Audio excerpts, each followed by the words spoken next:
গণতান্ত্রিক দেশগুলাতে শাসকরা কখনোই চায় না সেই দেশের জনগণগুলা শিক্ষিত হোক।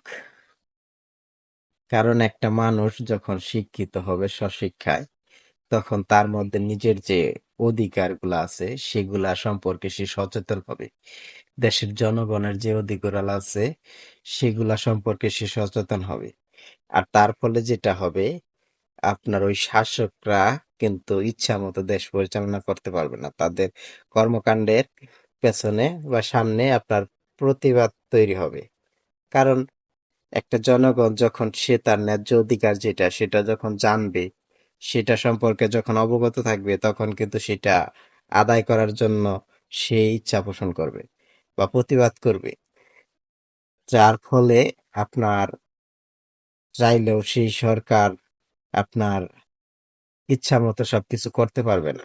জনগণের অধিকারে কাজ করতে হবে। সেই জন্য শাসক গোষ্ঠীগুলা সবসময় চায় যে দেশের জনগণ অশিক্ষিত থাক, উচ্চশিক্ষায় শিক্ষিত না হোক।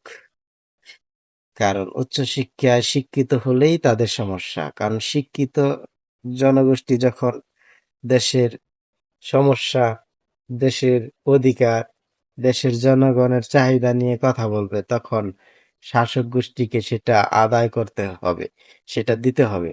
যার ফলে বেশিরভাগ শাসক গোষ্ঠী চায় যে জনগণ অশিক্ষিত থাক।